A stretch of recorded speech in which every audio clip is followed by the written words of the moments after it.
Season 2, I'd gone to Nari Astrology and they had said that I don't have life after 2005. और उसमें ये लिखा था कि शिव भगवान डिसाइड करेंगे कि मुझे जिंदगी मिलेगी या नहीं मिलेगी। एक ऐसी सिचुएशन बनी कि 2004 के आसपास हमें गुरुजी मिले और पहली बार जब गुरुजी के पास मेरे हस्बैंड गए तो गुरुजी ने बोला तू खेड़ा का पुत्र है जिसका इंश्योरेंस में बड़ा नाम है। तो हमें बहुत सरप्राइज हुआ क्योंकि वहां हम किसी को जानते नहीं थे, किसी को पहचानते नहीं थे और ये समझ में नहीं आया कि गुरुजी को कैसे पता चल गया। लेकिन बाद में जो संगत हमसे पहले जाती थी उन्होंने बताया कि गुरुजी अंतर्यामी है, भगवान है और आपके माइंड को रीड कर लेते हैं। यहाँ पे आके आपकी फाइलें खुल जाती हैं, आपका पिछला, ये और अगला जन्म उनकी आंखों के सामने आ जाता है। तो यहाँ कुछ मांगने या बताने की जरूरत नहीं है। I got an opportunity to meet Guruji and वहाँ पे लोग कहते थे गुरुजी किसी से बात नहीं करते, लेकिन गुरुजी ने सबसे पहले मेरे को बुलाया और मैंने गुरुजी को बोला, मैंने कहा गुरुजी मेरे दिमाग में बहुत नेगेटिव थॉट्स आती है, मैं कुछ अच्छा नहीं सोच पाती। तो गुरुजी ने मुझे बोला तू सत्संग सुनिया कर। वहाँ पे मैंने बहुत सारे सत्संग सुने। एक अंकल वहाँ आते थे, उनके बेटे को हियरिंग की प्रॉब्लम थी, 18 साल से उनका बेटा सुन नहीं सकता था। तो गुरुजी ने उनको एक बादाम रोगन दिया था और 18 साल के बाद उनका बेटा सुन पाया था। ये सब चीजें साक्षात मैंने वहाँ होती हुई देखी। एक दिन ऐसे ही मैं दरबार में बैठी थी, मुझे हमेशा आगे की सीट मिलती थी और मेरे हस्बैंड को पीछे की। मैं अपने आप को बहुत प्राउड समझती थी, लेकिन बाद में मुझे रियलाइज हुआ कि मेरी जरूरत सबसे ज्यादा थी पूरे घर में और मैं आगे थी और मेरे हस्बैंड पीछे थे। जाती रही गुरुजी के पास और एक दिन एक और बार जब संगत लगी तो मैंने देखा कि एक आंटी गुरुजी के पास आई, उनके हाथ में एक छोटा सा बेबी था। जैसे ही उन्होंने ब्लेस कराया अपने बच्चे को तो गुरुजी ने कहा 10 पे संगत नो बच्चे दानी तो है नहीं। गुरुजी फिर पंजाबी में बात करते थे। तो मुझे बहुत सरप्राइज हुआ कि how are people conceiving without tubes, without ovaries and internal I knew that I don't have life after 2005। तो मैं समझ गई कि ये सही जगह है जहाँ मैं पहुंच गई हूँ।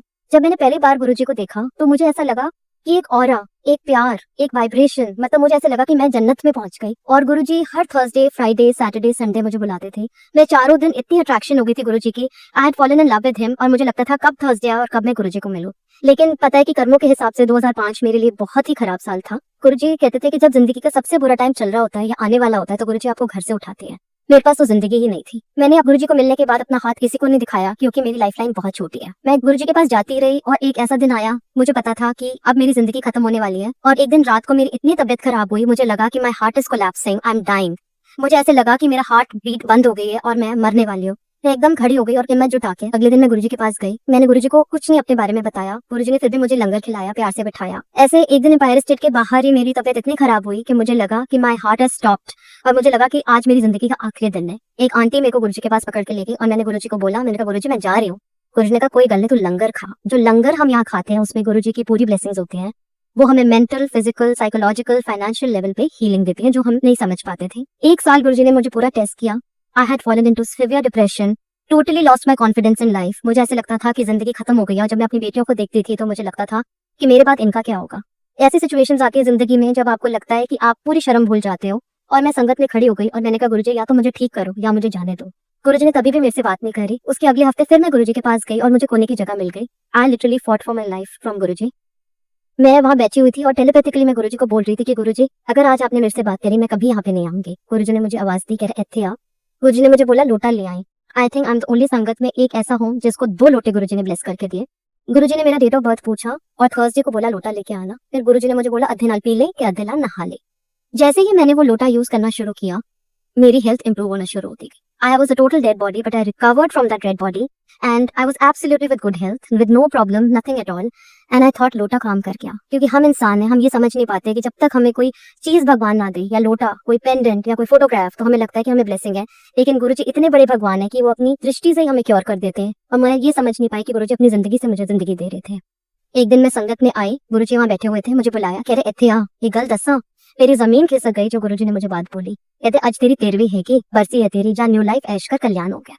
तो मैं बहुत सरप्राइज हो गई। मैंने कहा गुरुजी क्या बोल रहे हो आप? कहते होर की कल्याण करा दिया, जा न्यू लाइफ ऐश कर। मुझे नहीं पता गुरुजी अपनी जिंदगी से मुझे जिंदगी दे रहे थे और मैं गुरुजी के पास जाती रही। हर थर्सडे, फ्राइडे, सैटरडे, संडे मैं गुरुजी के पास जाती रही। मैं पूरी दुनिया से डिस्कनेक्ट हो गई और सब मुझे पागल कहते थे। कहते ये किसी गुरु के चक्कर में पड़ गई है जिसने इसका दिमाग खराब कर दिया।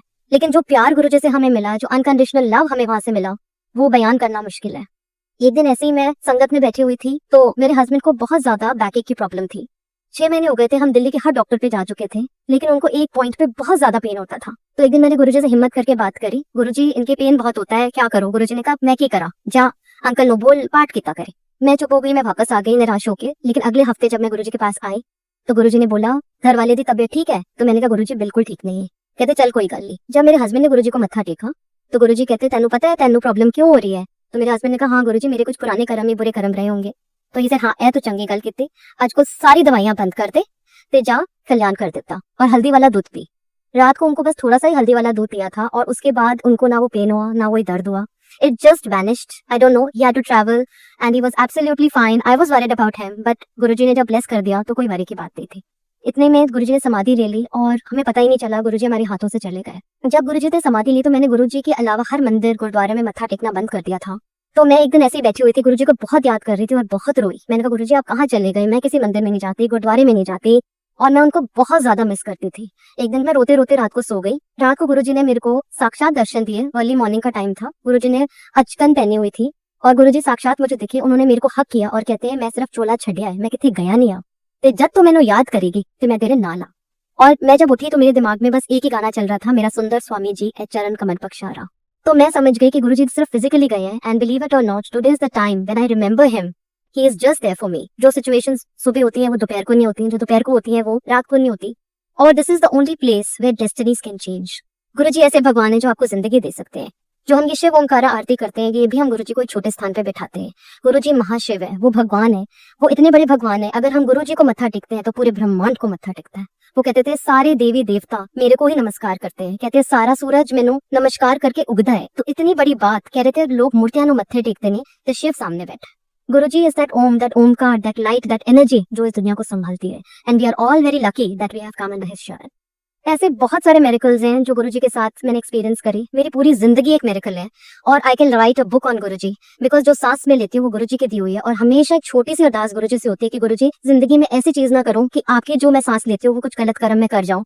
तो गुरुजी आपकी कॉन्शियस में बैठे हुए हैं, आपके अंदर बैठे हुए हैं और वो आपको गलत और सही सब कुछ बता देते हैं और बिफोर हैंड आपकी प्रॉब्लम्स को अपने ऊपर लेके हमें ठीक कर देते हैं। और जो हमारी किस्मत में नहीं है, जो हमारे लिए अच्छा नहीं है, वो गुरुजी हमें नहीं देते। लेकिन जो हमारे लिए अच्छा है वो हमें पता नहीं क्या ब्लेसिंग दे जाते हैं, वो हमें पता ही नहीं चलता। वो क्या हमारे कल्याण कर जाते हैं वो भी हमें पता नहीं चलता।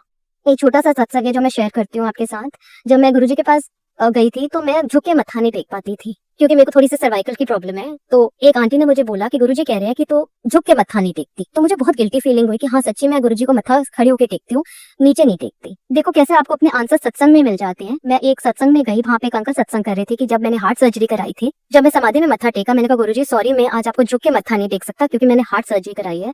तो गुरुजी ने उनको बोला मत्था दिलों टिकता है। तो गुरुजी ने हमें इतनी सारी चीजें सिखाई। कहते थे चलते फिरते उठते बैठते तुसी पाठ कर सकते हो। जरूरी नहीं है कि आपने कोई रिचुअल्स में पढ़ना है कि सुबह हमें उठ के पहले नहाना है, हमें अगरबत्ती जलानी है। उन्होंने सब रिचुअल्स से हमें हटा दिया। कहते थे ओम नमः शिवाय शिव जी सदा सहाय, ओम नमः शिवाय गुरुजी सदा सहाय। ये एक महामंत्र है और एक ये डेड बॉडी को भी अलाइव कर सकता है। और उन्होंने कोई सिस्टम नहीं बांधा कि कब पाठ करो। कहते थे चलते फिरते उठते बैठते पाठ करो और मैंने याद करो। कहते एक टाइम आएगा मेरी फोटोआं भी गल्ला करन किया and today is the time कि उनकी फोटोज भी हमसे बात करती हैं। कहते थे अगर तुम छोटी फोटोग्राफ लेके पानी डाल डाल के पियोगे तो अमृत बनेगा और अमृत से ही आपकी जो बीमारियां जो हीलिंग है ये सब आपको ठीक होगा। और मन से अगर आप गुरुजी को अरदास करोगे तो हो ही नहीं सकता कि हमारी वो अरदास ना सुने, क्योंकि अरदास में इतनी शक्ति है, इतनी शक्ति है कि मैं आपको बता नहीं सकती। एक और ऐसा सत्संग है, जब मैं गुरुजी के पास गई थी तो गुरुजी ने मुझे बोला कि तू ना सत्संग लिख के ला।